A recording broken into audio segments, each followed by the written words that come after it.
Hello, ka-sellers! Welcome po sa ating online PMES or Online Pre-Membership Education Seminar. My name is Jeff. I am the Membership Education and Training Coordinator here at OMS MPC. And today, nandito po tayo para malaman ano po ba ang kooperatiba in general. Also including our cooperative, the OMS MPC. So without further ado, let's go na po sa ating slide. Next slide. So why do we have this PMES? So at the end of this seminar, you will understand what is a cooperative. Pag sinabi po nating understand, kasama po dun yung rules and its member-owner rights, yung mga karapatan nyo, yung mga batas na kailangan nyo malaman. And also the responsibilities and privileges and benefits na kailangan nyo tandaan at pwede nyo makuha pag kayo po ay naging member ng isang kooperatiba. Pangalawa po, know the membership requirements and become a bona fide owner of our cooperative, fulfill the PMES membership requirement. Tama po kayo. Ang PMES po ay prerequisite para po tayo ay magpa-member sa isang kooperatiba. Hindi lang po sa OMS MPC kundi sa lahat ng kooperatiba dito sa Pilipinas. And lastly, have an informed decision on whether to join the cooperative or not. Sa pagtatapos po ng PMES, hindi po agad ibig sabihin ay obligado na po kayong sumali. Nasa sa inyong desisyon po kung kayo ay magpapatuloy na maging kamay-ari ng isang kooperatiba. Next, we have here now our part 1. So we'll now discuss the cooperative in general or the general concepts of a cooperative. Sabi po dito, according to the Republic Act 9520 under Article 3, an autonomous and duly registered association of persons with a common bond of interest. Pag sinabi po nating autonomous, ito po ay independent. And then, since meron po dito nakalagay, duly registered association of persons, ito po ay binubuo ng mga members. At kailangan po ang members ay may common bond of interest. So, dapat meron po silang pagkakapare-pareho who have voluntarily joined together to achieve their social, economic, and cultural needs and aspiration. Again, sa pagsali po ng kooperatiba, hindi po dapat sapilitan. Nasa sa inyo pa rin po, nasa sa inyong desisyon kung kayo ay magpapatuloy sa isang kooperatiba. At sa pagsali nyo po, ay ma-achieve nyo ang kanilang social. Ano po bang mga klaseng tao? Ano po bang klaseng mga members ang makikita nyo at makakalahubilo nyo pagsali po ninyo sa isang kooperatiba? Economic. Pag sinabi po nating economic, since pag kayo po ay naging member, meron po tayo tinatawag na economic participation. Kasama po tayo sa pagpa-participate para lumago ang ekonomiya ng isang kooperatiba. Cultural needs and aspiration, ano po ba yung mga tao, ano po ba yung mga ugali ng tao na makakasama niyo? And of course, yung goal po ng kooperatiba na sasalihan niyo. At sa pagsali po, para po tayo ay mapanatiling maging member ng isang kooperatiba, meron tayong tinatawag na equitable contribution. Ito po yung ambag natin bilang isang member na magpapanatili po sa atin na maging kamay-ari ng isang kooperatiba. Kasama na rin po doon ang pagpapatronize or pagtatangkilik ng mga serbisyo at produkto ng isang kooperatiba. And of course, accepting a fair share of risks and benefits. Sa kooperatiba po, hindi naman lagi ay Pasko. Hindi po kailangan ay benefits lang ang lagi natin makukuha. Meron din po mga risks na kailangan yung matandaan at mamaya babangitin po namin yan. And of course, lahat po ito ay naaayon sa 7 cooperative principles po na meron tayo. So here's the 7 principles cooperative na meron po tayo. So unang-una ang voluntary and open membership. Ano po ito? Sabi dito sa practices, no compulsory membership. Again, sa pagsali po sa kooperatiba, hindi po agad ay sapilitan kayong pasasalihin. Nasa sa inyo po yan kung kayo ay magpapatuloy na magpa-member sa isang kooperatiba. At kung kayo naman po ay nakapag-decide na magpa-member sa isang kooperatiba, makakaasa kayo na no discrimination based on your gender, social, racial, cultural, political, or religious belief. Pangatlo naman po, no limitation of the right to withdraw. Ayan. Since meron tayong kalayaan na sumali, kung hindi naman natin nararamdaman na yung benefits ng isang kooperatiba para sa atin, meron din po tayong right to withdraw. So hindi po nalilimitahan yan. Nasa desisyon pa rin po natin kung tayo ay aalis na sa kooperatiba na sinalihan po natin. Pangalawa naman po, democratic member control. Sabi naman dito, controlled by the members. Kaya naman, sa kooperatiba ay binubuo po mostly ng mga members po nito. Kaya naman meron po silang mga exclusive rights. Ano po mga exclusive rights po nila? So unang-una po sa practices, meron po tayong one member, one vote. Ayan. Bakit po may botohan? Bakit mayroong karapatan na bumoto? Sa isang kooperatiba po, meron po tayong mga tinatawag ng committee. At doon po tayo magbabase kung sino po ang iboboto natin na humalili sa mga committee po na yan, including po yung mga board of directors. And sa pagboto po natin, no proxy or no representative po dapat. Kung sino lang po ang registered na member, siya lang po ang pwedeng bumoto. Hindi po pwede ang kanyang kamag-anak, kapatid, or kahit po sino man. Basta po, kailangan ng boboto ay yung mismong member po. And then General Assembly as the highest decision-making body. Sino naman po itong General Assembly? Walang iba po kundi po ang mga members po natin. So ito po, sila rin po ay may pinakamataas na decision-making since pag ang kooperatiba po ay gagawa ng mga polisiya, ang mga member lang po ang kinokonsulta nito. Hindi na po tayo humihingi ng opinion sa labas ng kooperatiba. And of course, decision-making by majority of votes. Katulad ng iba't ibang voting scheme, ang mananalo po at susundin po ay mga nakararami. So that is number 2. Number 3 naman po, member economic participation. So dito na po papasok yung ambag po ninyo bilang isang member. Sabi po sa practices, members subscribe to the capital shares for the continuous capital build-up of the cooperative. Pero hindi naman po ibig sabihin na naglalabas kayo ng pera or ng pondo or ng ambag po ninyo sa isang kooperatiba ay hindi na po kayo magkakaroon ng benepisyo para doon. Meron po tayong tinatawag na annual membership distribution of the interest on share capital and a patronage refund when available. So ito po, para po itong actually investment kasi nagkakaroon po ng interest ang mga share capital na binibigay nyo. And kasama na po dyan ang patronage refund or dividends na pwede nyo makuha kada taon. So provision and allocation of reserve funds. Ito naman pong binibigay niyong pondo ay ginagamit naman po or inilalagay sa mga pondo ng isang kooperatiba. Mamaya, babanggitin ko po kung ano pong mga list of funds ang meron ang kooperatiba at kung ilang percentage po ang ina-allocate sa mga funds na meron ng isang kooperatiba. Pang-apat naman po, autonomy and independence. Pag sinabi po nating autonomous earlier, binanggit ko po yan, tayo po ay self-managed, self-governed, at self-regulated. So independent po na pinapatakbo ang isang kooperatiba. At dahil po doon, minimal government assistance lang ang pwede nating matanggap. And autonomy in external partnerships and agreements. So again, pag tayo po ay gagawa ng polisiya or batas sa isang kooperatiba, hindi na po tayo humihingi ng tulong sa labas ng kooperatiba or nanghingi po tayo ng opinion. Ang hihingin lang po natin opinion ay mga members po natin. Kung pabor po ba sa kanila yung polisiyang nais nating ipatupad or hindi. And of course, lastly, preserve democratic control. So dito na po tayo sa ating panglima, education and training and information. So sabi po sa practices, provision and allocation of education and training fund. So priority po ito na fund. So nilalagyan po ito ng allocation para naman meron po tayong ina-allok ng mga free trainings sa ating mga members kahit po yan ay face-to-face or online training. And of course, appointment of education and training committee. Ang pag-appoint po ng hahalili sa Education and Training Committee ay manggagaling sa Board of Directors. Yan.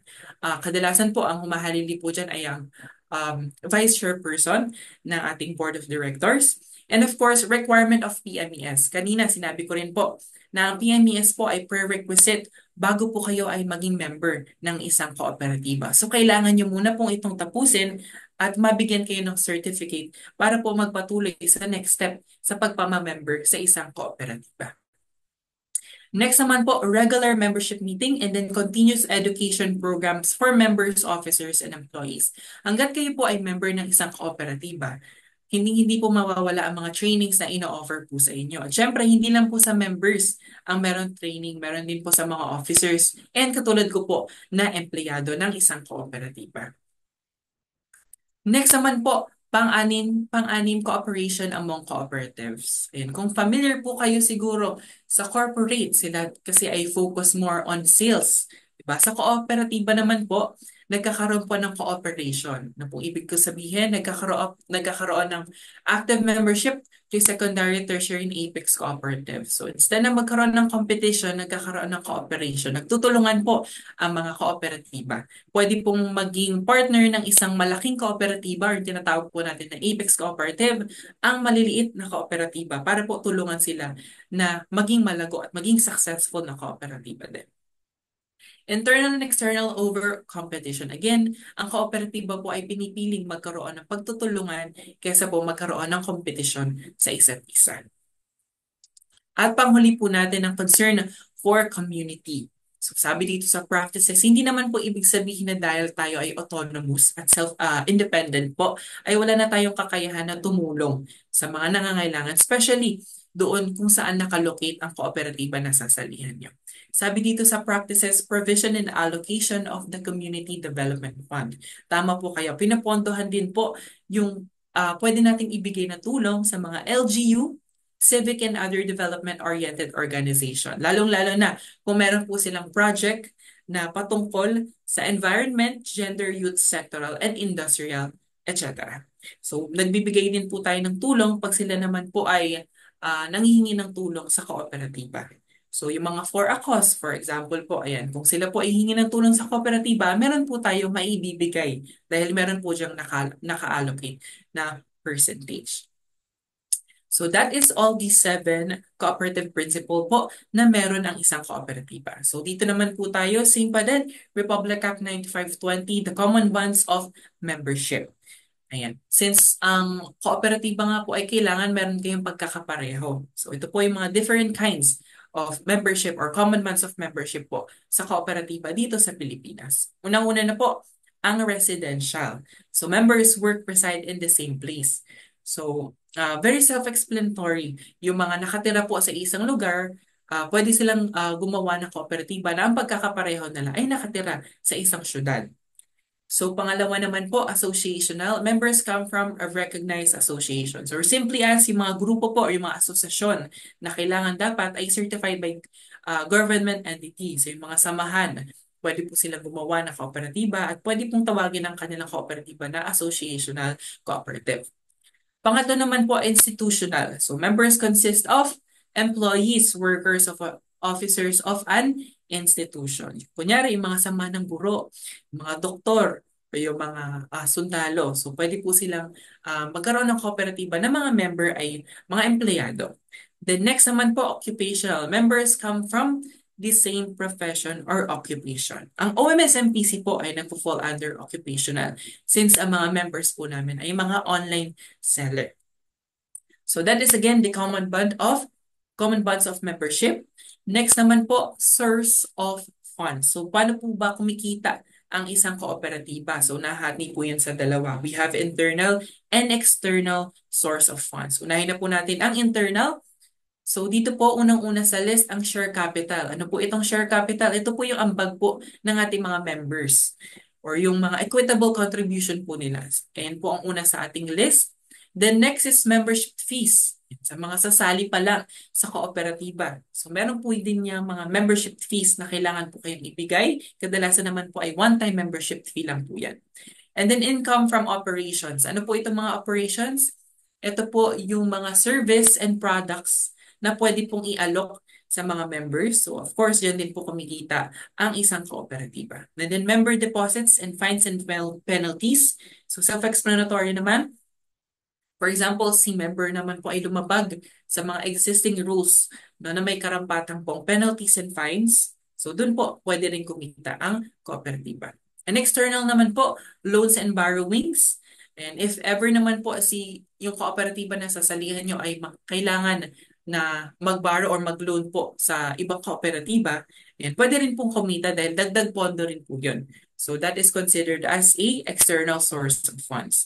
Subsidies, grants, aids, and donations. Ito po yung pwedeng ibigay or i-donate ng iba pang kooperatiba or other partner niya po. No? Dito rin po pwede magkaroon ng additional funds ang isang kooperatiba. And lastly, fundraising activities. Ito naman po yung mga for a cause na kunyari yung mga marathon, yung yung mga pagtakbo. Ayan, dito rin po pwedeng kumita ang isang kooperatiba. So again, that is the source of funds, both internal and external. Next naman po, net surplus. Ayan, siguro po mas familiar po kayo sa net profit or net income. So yung po mismong kita. Ano naman po itong net surplus? Pag sinabi po kasi nating surplus, ito po yung sobra. Ano pong ginagawa naman dito sa net surplus ng isang kooperatiba? Sabi po dito, the net surplus shall not be construed as profit but as an excess of payments made by the members. Ito po yung sobra na kinita or for the loans borrowed or the goods and services availed by the members. So ano pong ginagawa dito? So which shall be deemed to have been returned. So ibinabalik naman po yan in the form of dividends. Ayan, ibinabalik po yan sa ating mga members every year. Ayan, kasama na rin po dyan kasama na rin po sa dividends yung mga interest and share capital po ninyo. So yan, binabalik naman po yan ng kooperatibang sasalihan po ninyo. Sunod naman po, ito po yung kaninang binabanggit ko, yung mga pondo. Ano po bang mga pondo na ang meron ng isang kooperatiba? Under pa rin po yan ng Republic Act 9520, under Chapter 10, Article 86. So bago ko muna i-discuss, as you can see, nahati po yan sa dalawang column. So we have 1 to 2 years and 6 years onwards. Pag sinabi po natin 1 to 2 years, ito po yung mga nagsisimula pa lang na kooperatiba or mga baby co-op pa lang. And then pag 6 years onwards naman po, ito na po yung mga apex cooperative or mga billionaire cooperative na.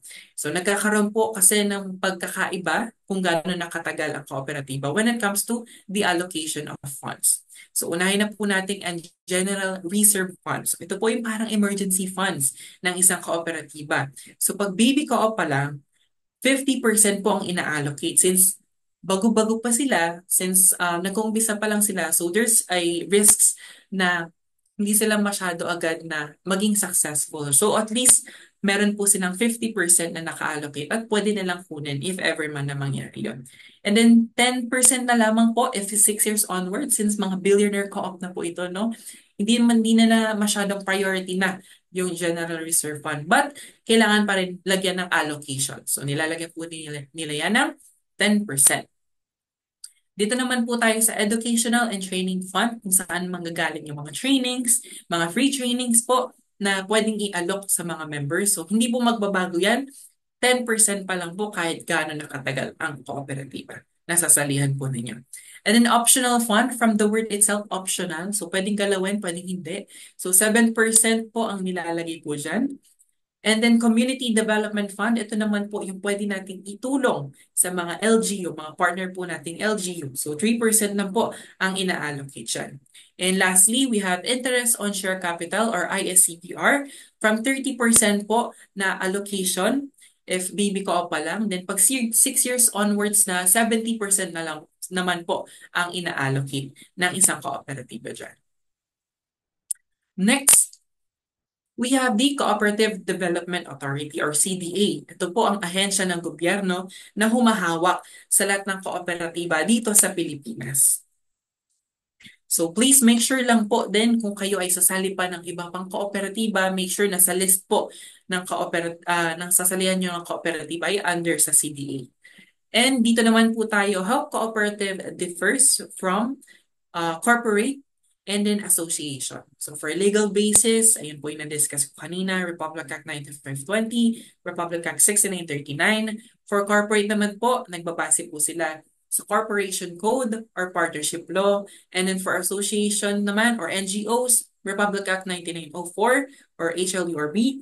And then for primary purpose naman po ng isang kooperatiba ay service above profit. So mas pinaprioritize yung quality service instead na yung mismong kikitain. So kailangan quality muna yung ibibigay ng isang kooperatiba na service para po sa ating mga members. For corporate naman po, since sila ay most of the time yung mga corporate po dito sa Pilipinas ay focus about sales. So most of them are profit driven. And then for association naman or NGO, so to donate funds or support for a cause. Requisite for membership or ownership. So common need, ang kailangan nyo lang po gawin na para mag-stay as a member is uses the co-op services, yung mga services po na pwedeng i-offer sa inyo. And of course, kailangan nyo pong sundin yung mga responsibilities at malaman. Kailangan sundin at malaman yung mga responsibilities nyo po as a member. For corporate naman po, capacity to invest or buy or share of stock. For NGO, common social interest, cause or advocacy. For customer naman po ng ating kooperatiba, member owners or other entities. So kayo po ay mga future members and our current members po. For corporate, they have general public or private entities.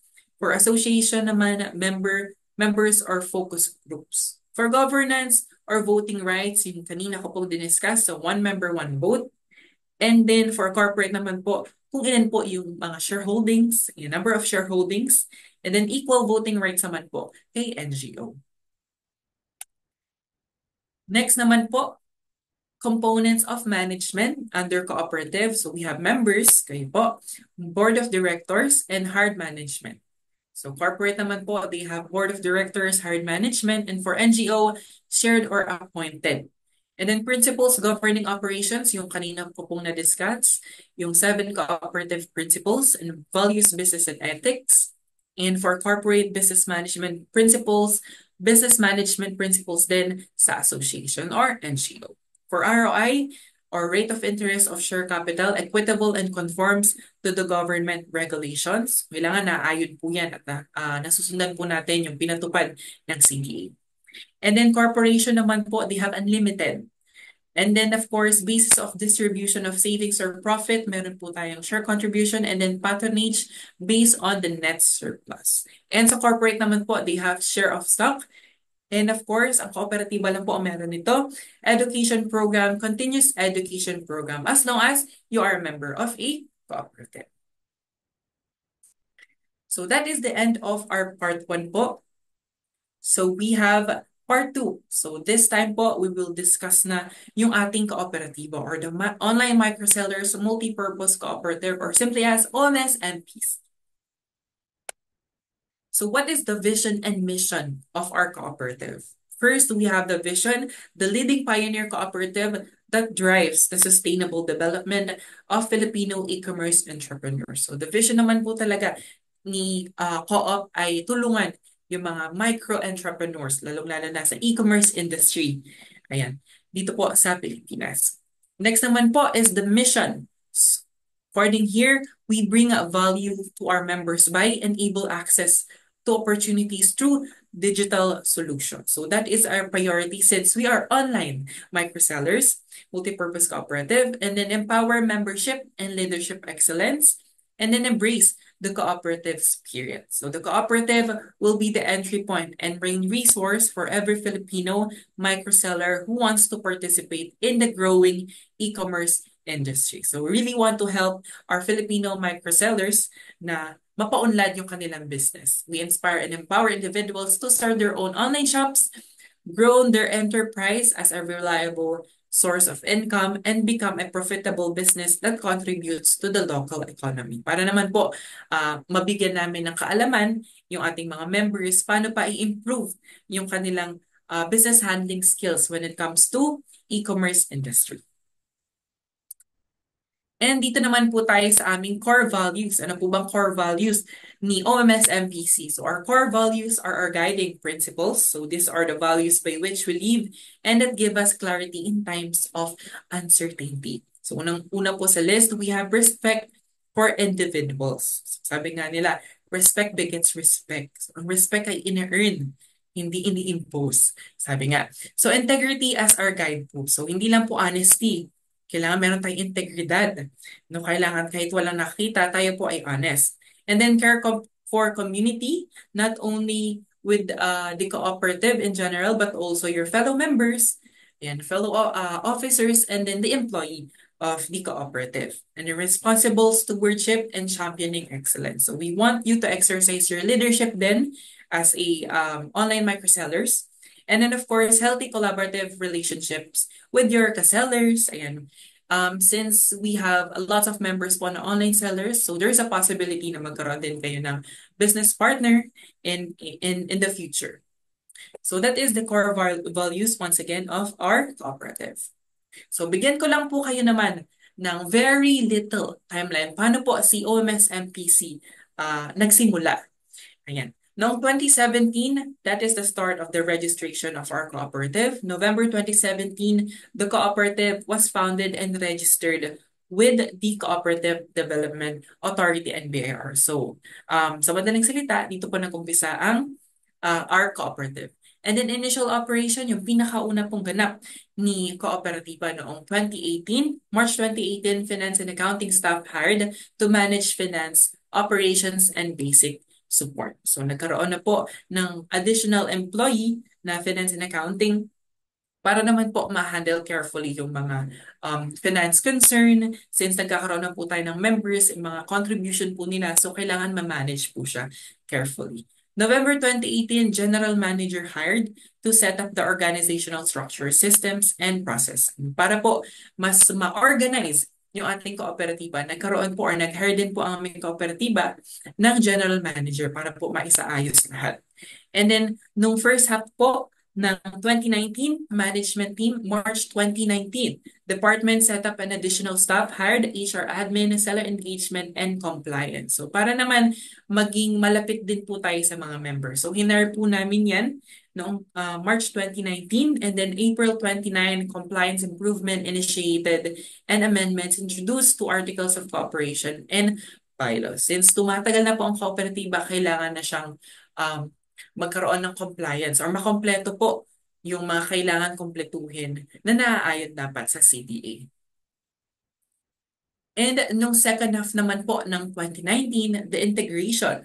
So September 2019, work with external partners to improve operation, including the policies, build relation with the co-op sector. So simply as nagkaroon po ng mga partnership with other cooperatives, with other companies and brands, si co-op. And then noong 2020, digitalization. So January 2020, launching of online membership process and cleanup for compliance. So dito po nagsimula yung mga pagre-register nyo online, not only in PMES but also with other trainings po na meron si Co-op. And then noong March 2020, of course, sino naman namang makakalimot sa COVID-19 pandemic. So urge the cooperative to digitalize all its operation and activities, implemented work from home setup. So dito na po. So nasa tamang timeline po kami since we are a online microsellers cooperative. So mas priority po namin yung mga members namin to reach them via digital or online. So dito po nagkaroon kami ng mga online trainings, yung mga games, yung mga activities, ating mga Facebook page and such. And then, nung first half naman po ng 2021, organization finally completed the basic organizational policies and procedures led by the cooperative principles. So, nagtulong-tulong po yung mga officers para naman makumpleto na finally ang ating basic organizational and policies. And then, noong May 2021, the second regular virtual General Assembly and election of officers. So, nangyari po yan noong May 2021. And of course, nung second half ng 2021, expansion. So dito na po nagkaroon ng initiative na si OMS MPC na dating OMS MPC or Marketing Cooperative ay maging multi-purpose cooperative na.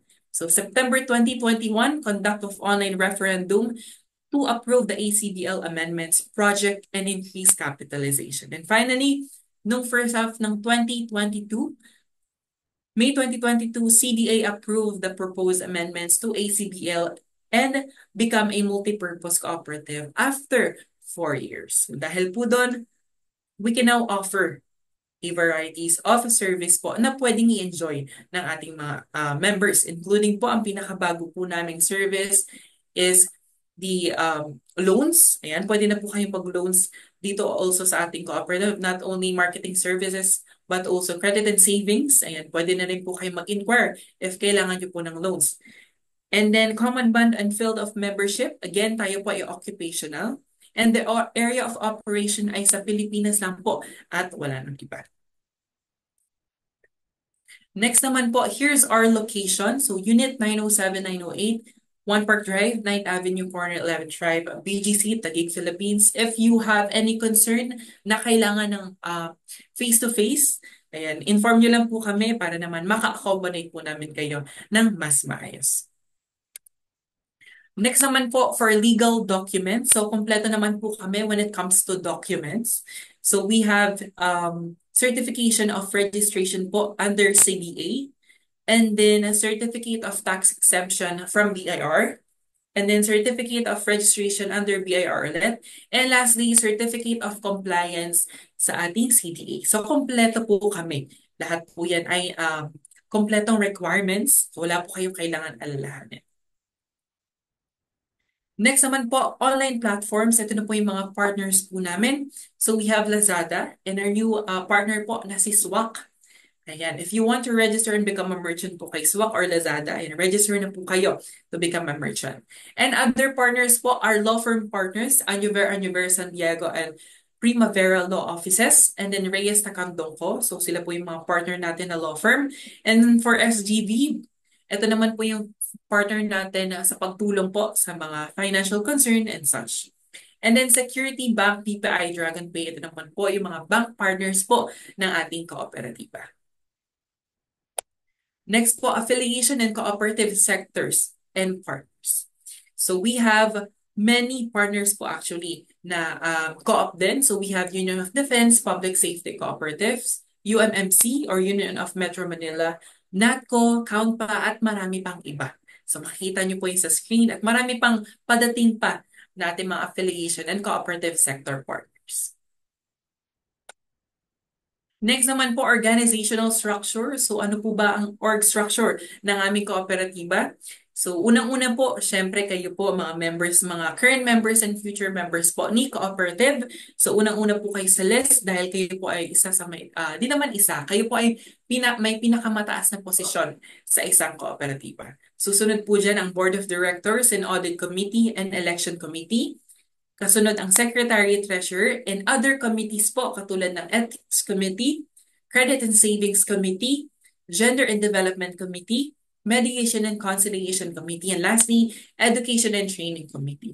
And sunod naman po, kami po mga empleyado, unang-una na po dyan, our General Manager and the departments po, including Finance and Accounting, Credit and Savings, Membership, Community Engagement, Strategy and Planning, Compliance and IT, and HR Administration. So yung mga nakaupo po dyan, hindi nyo pa sila makikilala currently here in PMES. Pag kayo po ay member na, i-invite po namin kayo sa ating onboarding process at doon nyo po makikita yung mga current na mga chairperson po of each committee dito kay OMS MPC. Next naman po, mga services po na pwede po namin i-offer po sa inyo. Unang-una na po ang access to platform, sales invoice assistance. Pwede po kayo mag-request ng mga SI po sa amin.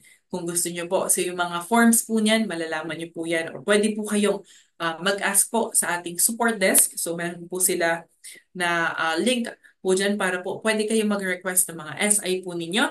And then network partnerships, mga partner po natin na also yung mga kapwa nyo po ka-seller, pwede nyo magkaroon ng business partnership. And then credit and savings, ito po yung mga loans, loan products po na pwedeng i-offer po sa inyo ng ating kooperatiba. And next, training and development. So as long as member po kayo, lahat po ng trainings ni OMS MPC ay libre po, kahit po yan ay face-to-face or online. And then next, online support po. Next, if you have any questions naman po, no, kung kayo ay member na or kahit hindi pa, pwede po kayong mag-send po ng queries po sa amin through our online support desk. And then interest on share capital and path-rate refund, the ISCPR po. So na-discuss ko naman po kanina yan, but if you have questions, please feel free to ask po and then we will clarify your questions po about our services. Next is bylaws on membership. Article 2, Section 7, duties and responsibilities po of a member. So ano po ba yung mga duties and responsibilities nyo pag kayo po ay naging kamay-ari na or member na ng aming kooperatiba? So first of all, pay the installment of share capital subscriptions when due and participate in capital build-up and savings activity. So ano po ba? Bakit po may installment? Here in OMS MPC, our minimum share capital po is 5,000. But di naman po namin inaagad-agad ating mga members para po ma-accomplish agad yung ating minimum share capital subscription. And then patronize the cooperative business and services. So kailangan niyo pong tangkilikin, of course, yung mga services na ina-offer po sa inyo ng kooperatiba. And then participate in education programs and other activities in a fair. Yan. Sayang naman po kung hindi tayo magpa-participate sa mga trainings ni Co-op. Lalong-lalo na po, yan po ay lahat ay libre. And then attend and participate in the deliberation during General Assembly meetings. And may chance na po kayong sumali sa ating General Assembly meetings. So kailan po ito nangyayari? Kadalasan po nangyayari po ito between the month of April or March. So yeah. And then Lastly, observe and obey lawful orders, decision, rules, and regulation adopted by the Board of Directors and the General Assembly. So pag tayo po ay naging member, please make sure lang na alam po dapat natin yung mga batas na naipatupad na bago po tayo sumali sa isang kooperatiba. Next naman po, Article 2, Section 1, Kinds of Members. So we have two kinds of members po sa aming kooperatiba. So we have regular members and associate members. For regular members po, those who have complied with all membership requirements and entitled to all the rights and privileges of members. So lahat po ng rights ay meron po ang ating mga regular member. And then associate member naman po, those who have no rights to vote nor be voted upon, entitled only to limited rights, privileges, and membership duration in the bylaws and Philippine Cooperative Code of 2008. So limited lang ang kanilang mga rights pag kayo po ay associate member. Pero paano naman po pag si associate member ay gusto nang maging member? So according here, sa pinakababa po, an associate member who meets the minimum requirements of a regular member and continues to patronize the cooperative for 2 years. So pag si associate member ay associate member na siya for 2 years and nakapag-desisyon na siya na gusto niya na maging regular member as long as makakamit niya or ma-achieve niya yung requirements to become a regular member, meron na po siyang karapatan na maging regular member. So sabi dito ay and signifies his or her intention to remain a member shall be considered as a regular member. So ganun po, para maging regular member ang associate member. Next naman po, qualification of member for membership. So pag nag-apply po ba kayo ng membership here in our co-op, ano po ba? Saan po ba kayo magiging, ano po bang kinds of membership ang magpo-fall under po kayo? Kayo po ba ay regular member or associate member? Paano po maging regular member? Sabi po dito, entrepreneurs who are dependent on online platforms. So simply as, meron po kayong mga online platform. Nagbebenta po kayo sa mga online platform, kahit po yung Lazada, or any online platform like Shopee, TikTok, or kahit ano po. Consider po kayo as a regular member. And associate member naman po kapag kayo naman ay entrepreneurs who are not yet dependent on online platforms. Ito po yung may mga physical store pa lang at walang online platforms or doon po kayo nabibenta sa mga online, so wala pa kayong ganon, automatically kayo po ay associate member. And of course, us po na regular and direct employees of the cooperative ay pwedeng maging associate member. So kung kayo naman po ay regular member, feeling niyo po ay regular member kayo dahil meron kayong online shop, so kayo po ay kailangan mag-provide ng valid proof that you own the shop that you want to register. So, kailangan po nakapangalan din sa inyo yung mga online shop po ninyo pag gusto nyo pong maging regular member. Next naman po, rights and privileges of regular and associate member. Ano po ba yung pagkakapareho nila when it comes to rights and privileges ng associate member and then regular member? So they can attend naman both general membership meetings or general assembly. So pwede po silang pwede po silang sumali sa ating general membership meetings, and also they can avail the services of the cooperative. Yung mga marketing service and then credit and saving service, pwede rin po i-avail ng associate and regular member po yan. And then they can also participate in the continuing education and other trainings. And also they can examine the books of accounts, audited financial statements, minutes, share register, and other records during a reasonable course.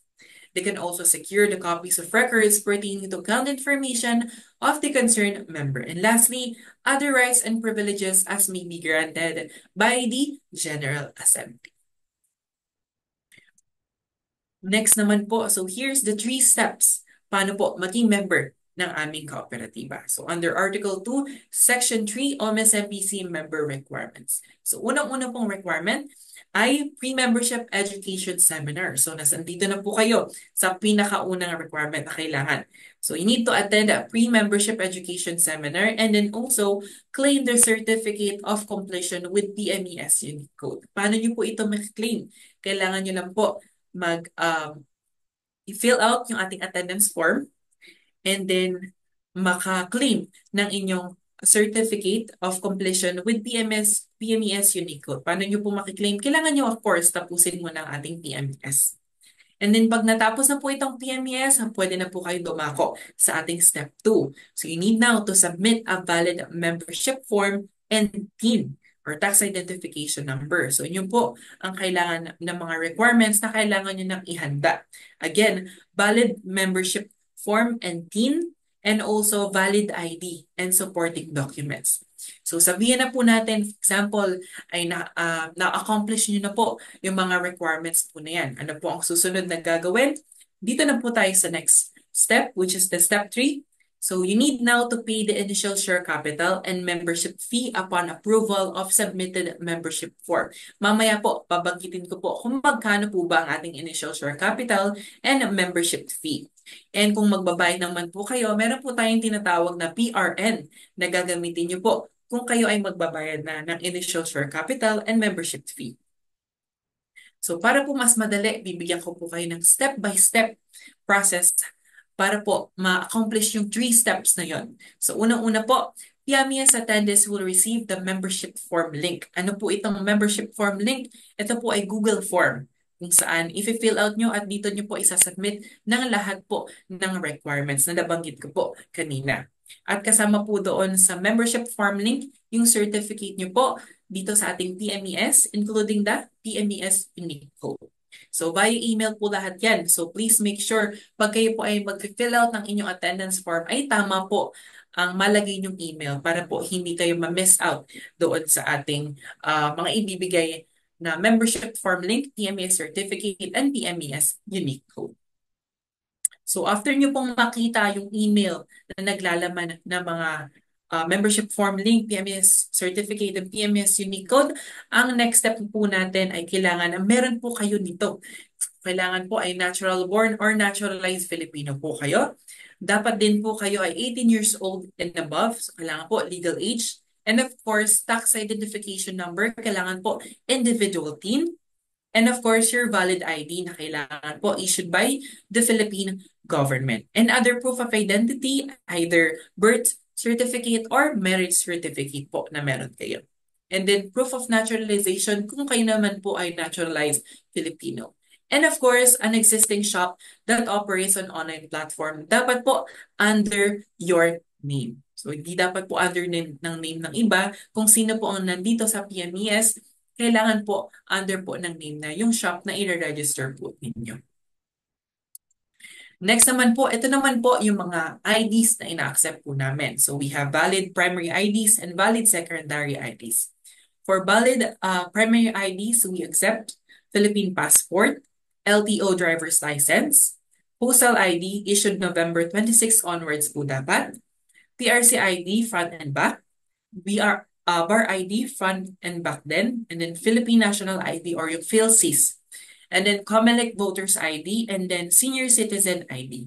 Ngayon, kung wala naman po sa primary ID, we also accept valid secondary IDs such as Teen ID, PhilHealth ID, and then SSS ID, Pag-ibig or GSIS ID, UMID card, and NBI ID. Pero kung valid secondary ID lang po ang meron kayo, kailangan nyo rin po mag-submit ng supporting documents katulad po ng birth certificate or marriage certificate. Next naman po, kung kayo na ay magpapasa ng mga nabanggit ko pong requirements, kailangan po ang ID, for example, ay readable. No? Dapat po hindi photocopied, kailangan colored format, and dapat hindi po siya expired or outdated. And next is no erasures. And lastly, full image of the ID. So in short, kailangan po malinaw na malinaw at kitang-kita po ang information ng inyong ID. Sa TIN naman po or tax identification number, kailangan po accurate yung mga information na ibibigay po ninyo, especially yung mismong number. Pero for example, TIN lang po ang meron kayo. So you can also provide the copy of your TIN ID, especially pag secondary ID lang ang meron po kayo. But it's up to you pa din kung gusto nyo i-provide. Yeah. So the next step, so let's assume po na kunyari kayo ay nakapag-submit na ng inyong requirements. So once your form is deemed valid by the membership department, so i-verify pa po yan ng ating membership department kung ayan po ay tama at nababasa po ng maayos. And then pag correct naman po lahat ng information na pre-provide nyo, including your requirements, you will receive an email confirmation to confirm that. And then together with the PRN, again, ang PRN po ay gagamitin nyo para po makapagbayad na ng initial share capital and then the membership fee. So next, so ito na po, magkano po ba ang initial share capital and then membership fee po ni OMS MPC? So for regular members po, kailangan po makapag-settle kayo ng 1,300 for the initial share capital upon membership fee. For associate members, membership applicant naman po, kailangan na po ng 500 pesos upon membership form approval. So here's the initial share capital deposit reminder. So only OMS MPC applicants lang with PMES attendance. So please don't forget po to fill out our PMES attendance. And then an approved membership form can receive the PRN. So yung PRN po, hindi po basta-basta lang namin yung sinesend. Kailangan nakapag-fill out na po kayo ng PMES attendance and kailangan approve na po yung membership form po ninyo bago po kami mag-send ng instructions how to pay your initial share capital and membership fee and then our PRN. So yung PRN po is only applicable for the initial share capital payment and one-time membership fee of the OMS MPC applicants. So kayo po ito.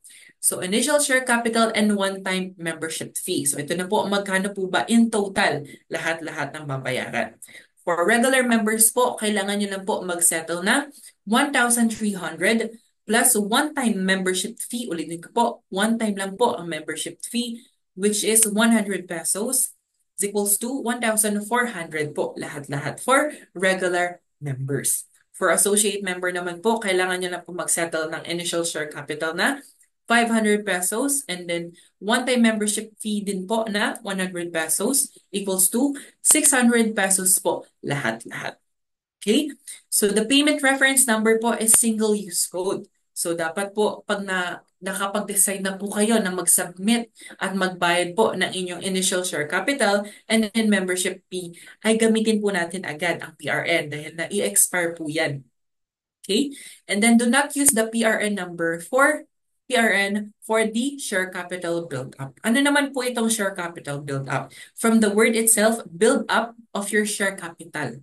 So dito po, i-grow nyo na po yung share capital po ninyo. So for example, from 1,300, pag gusto po nating dagdagan, and gusto po nating dagdagan for example ng 200 muna para maging 1,500, hindi nyo na po gagamitin yung PRN. Ang gagamitin nyo na pong PRN, if you want to increase your share capital, is yung member ID nyo na po. Paano nyo naman po makukuha yung member ID? So kailangan po, of course, kailangan member kayo ng OMS MPC na bago po kayo makareceive ng member ID. And this share capital build-up is exclusive only for OMS MPC members. So hanggat hindi po kayo member, hindi po kayo qualified for our share capital build-up. Okay po? Malinaw po. Next naman, so pag nakompleto nyo na po yung 3 steps na po yan na para magpa-member kay OMS MPC, dito na po ang time na magkakaroon kayo ng Certificate of Membership and Membership ID will be given via email after the ratification. So again, pag nakompleto nyo yung steps po na yan, you can now join and participate to OMS MPC trainings, forums, events, and seminars. And also, you can elect or be elected or become an officer for co-op positions. And you can also now attend annual OMS MPC General Assembly. So lahat po yan pwede nyo achieve pag kayo po ay member na. So again, reminder lang po, for regular members, ang kailangan nyo pong isettle for initial share capital ay 1,300 and 100 peso for one-time membership fee. For associate members naman po, 500 pesos lang. And then one-time membership fee po na 100 equals to 600 pesos. So with this mga kasellers, if you have any questions naman po with regards to your membership. At yung mga magpapa-member pa lang po, you can also send your inquiries po dito sa ating OMS MPC support desk by scanning the QR code. Again, if you have any membership or co-op related concerns, you can submit a ticket through our OMS MPC support desk. And also, please follow us through our OMS MPC social media accounts. For Facebook page, we have Online Microsellers Multipurpose Cooperative. For group naman po, OMS MPC Members Community. And then for Instagram and TikTok, we have @ka_microsellers. And for our YouTube, Online Microsellers Multipurpose Cooperative. And that is the end of our part 2 and part 1, and of course, the end of our PMES for today. So first, I want to congratulate you and the others po na finally you already completed our PMES and now you have a chance to become a member of OMS MPC. So that's it po. Thank you so much once again. This has been Jeff, the Membership Education and Training Coordinator here at OMS MPC. Thank you so much.